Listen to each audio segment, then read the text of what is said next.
मिल्कीपुर में मुख्यमंत्री योगी आदित्यनाथ की अगुवाई में भारतीय जनता पार्टी ने समाजवादी पार्टी को करारी हार हराया है। फैजाबाद में लोकसभा चुनाव में मिली हार का बीजेपी ने बदला ले लिया है और सबक भी समाजवादी पार्टी को सिखा दिया है। योगी आदित्यनाथ के मैनेजमेंट के आगे अखिलेश यादव की एक भी नहीं चली और समाजवादी पार्टी को हार का सामना करना पड़ा।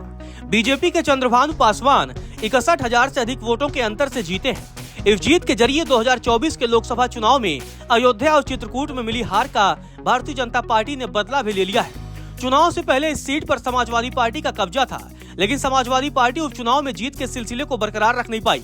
ऐसे में समाजवादी पार्टी की हार की 5 बड़ी वजहें भी सामने आई हैं, जिसकी वजह से अखिलेश यादव को एक बार फिर से भारतीय जनता पार्टी के हाथों करारी हार मिली है। अयोध्या में एक बार फिर से मुख्यमंत्री योगी आदित्यनाथ का करिश्मा देखने को मिला है। मिल्कीपुर उपचुनाव में सिपा सलारों की मदद से भाजपा को भारी मतों से जिताकर योगी ने कुशल संगठनकर्ता होना साबित कर दिया है।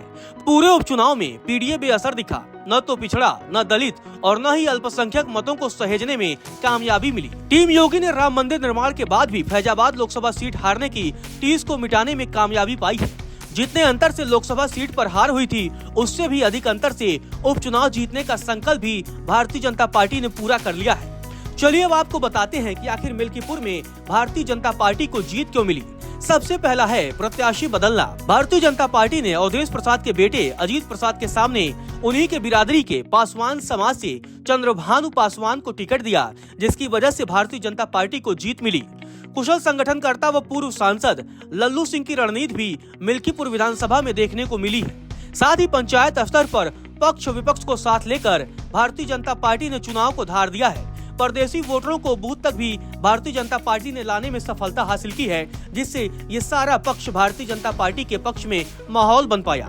योगी की जनसभाएं व सिपा सलारों की ओर से क्षेत्र को मतना। जी हां, मुख्यमंत्री योगी आदित्यनाथ ने लगातार कई जनसभाएं की। इसके अलावा उनके मंत्रिमंडल के कई नेता लगातार मिल्कीपुर में एक्टिव रहे और जातीयवार सिलसिलेवार तरीके से बैठकों का सिलसिला भी जारी रहा, जिसकी वजह से भारतीय जनता पार्टी के पक्ष में एक माहौल बना। संघ तथा अनुसांगिक संगठनों की ओर से पूरे इलाके में सक्रियता बढ़ाना। जी हां, लगातार संघ और उसके संगठन पूरे इलाके में एक्टिव रहे, मिल्कीपुर के गांव-गांव तक पहुंचे और भारतीय जनता पार्टी के पक्ष में माहौल बनाया, जिसकी वजह से यहां भारतीय जनता पार्टी को बड़ी जीत मिली। वहीं समाजवादी पार्टी किन वजहों से हारी है वो भी आपको बता देते हैं। समाजवादी पार्टी के हार की जो सबसे पहली और बड़ी वजह रही वो रही परिवारवाद। जी हां, परिवारवाद के आरोप को मिटा पाने में समाजवादी पार्टी सफल नहीं रही, जिसकी वजह से समाजवादी पार्टी को करारी हार का सामना करना पड़ा है। यादव वोटरों में भी सेंध लग गई, यानी कि समाजवादी पार्टी यादव वोटरों को भी सहेज नहीं पाई, जिसकी वजह से समाजवादी पार्टी को खामियाजा भुगतना पड़ा। मिल्कीपुर का यादव समाज चाहती थी कि समाजवादी पार्टी किसी यादव चेहरे को चुनावी मैदान में उतारे, लेकिन समाजवादी पार्टी ने यहां परिवारवाद को बढ़ावा दिया और सांसद अवधेश प्रसाद के बेटे अजीत प्रसाद को टिकट दे दिया। लेकिन यादव समाज ने ऐसे में समाजवादी पार्टी से मुंह मोड़ लिया और यादव समाज में सेंध लग गया। कई यादव वोटर भारतीय जनता पार्टी के पक्ष में वोट कर दिए, जिसका खामियाजा समाजवादी पार्टी को भुगतना पड़ा। वहीं पीडीए में बिखराव रोकने में भी विफल रहना।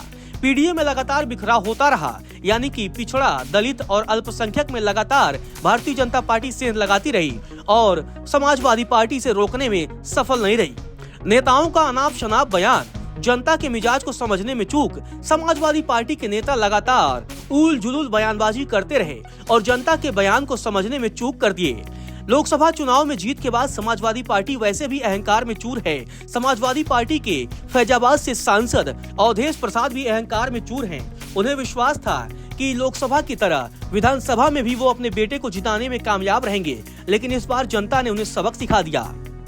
स्थानीय नेताओं की ओर से भाजपा के आक्रामक प्रचार की काट न खोज पाना। जी हां, ये भी एक बड़ी वजह रही, जिसकी वजह से समाजवादी पार्टी को हार मिली। स्थानीय नेताओं की ओर से भाजपा लगातार आक्रामक प्रचार तो करती रही, लेकिन उनके स्थानीय नेता उतने एक्टिव नहीं दिखाई दिए, जिसकी वजह से भारतीय जनता पार्टी ने मिल्कीपुर में समाजवादी पार्टी को करारी शिकस्त दे दी। गौरतलब है, उत्तर प्रदेश में लगातार समाजवादी पार्टी पीडीए के फॉर्मूले को बुलंद करती आ रही है। ऐसे में यहाँ के जातीय समीकरण को देखते हुए अखिलेश यादव ने अवधेश प्रसाद के बेटे अजीत प्रसाद को उम्मीदवार बनाया था, लेकिन भाजपा ने समाजवादी पार्टी के उसी फॉर्मूले से पटखनी दे दी। गौरतलब है, समाजवादी पार्टी ने अपने कद्दावर नेताओं को दरकिनार करते हुए पीडीए के उम्मीदवार पर दांव लगाया। ऐसे में भारतीय जनता पार्टी ने भी उसी जाति से चंद्रभानु पासवान को चुनावी मैदान में उतार दिया। बीजेपी की ये चाल सपा पर भारी पड़ी और चंद्रभान पासवान ने उन दलित वोटरों में सेंध लगाने में कामयाबी हासिल की जो लोकसभा चुनाव में समाजवादी पार्टी की ओर चले गए थे। मिल्कीपुर विधानसभा सीट पर उपचुनाव का ऐलान होने से पहले ही मुख्यमंत्री योगी आदित्यनाथ ने इस सीट की कमान संभाल ली थी, जिसके बाद उन्होंने एक के बाद एक मिल्कीपुर और अयोध्या में कई दौरे किए। सीएम योगी ने बीजेपी उम्मीदवार के लिए जनसभा भी करने पहुंचे थे और पूरे चुनावी माहौल को उन्होंने बदल दिया। सीएम योगी ने मिल्कीपुर उपचुनाव में जीत की पूरी रणनीति भी खुद संभाली रखी। इसके साथ ही प्रदेश सरकार के 6 मंत्रियों को जीत की जिम्मेदारी सौंपी गई। ये मंत्री कई दिन पहले से ही घर घर तक गए और भाजपा के समर्थन में माहौल बनाने में कामयाब रहे। मंत्रियों के साथ प्रदेश के दोनों डिप्टी सीएम केशव प्रसाद मौर्य और ब्रजेश पाठक भी कई दौरे किए। एक तरफ जहां मुख्यमंत्री योगी आदित्यनाथ लगातार मिल्कीपुर विधानसभा सीट का दौरा कर रहे थे, तो वहीं समाजवादी पार्टी अध्यक्ष सोशल मीडिया पर ही एक्टिव नजर आए। ऐसा लगा कि बीजेपी की ताकत के सामने अवधेश प्रसाद अकेले पड़ गए। कोई सपा का बड़ा नेता उनके साथ खड़ा दिखाई नहीं दिया। वोटिंग से कुछ दिन पहले डिम्पल यादव ने रोड शो तो किया था। खुद सपा अध्यक्ष अखिलेश यादव ने चुनाव प्रचार के आखिरी दिन ही जनसभा को संबोधित किया। यूपी में समाजवादी पार्टी का कांग्रेस के साथ गठबंधन है, बावजूद इसके कांग्रेस पार्टी का कोई बड़ा नेता समाजवादी पार्टी के समर्थन में चुनाव प्रचार के लिए नहीं गया। इसका इक्का दुक्का छुटभैया नेता है जो मिल्कीपुर में नजर आए। ऐसे में समाजवादी पार्टी गठबंधन मजबूती से चुनाव न लड़ पाई और बीजेपी के ताकत के सामने बेहद कमजोर साबित हुई, जिसकी वजह से मिल्कीपुर में भारतीय जनता पार्टी को जीत मिली और समाजवादी पार्टी के उम्मीदवार अजीत प्रसाद को करारी हार का सामना करना पड़ा।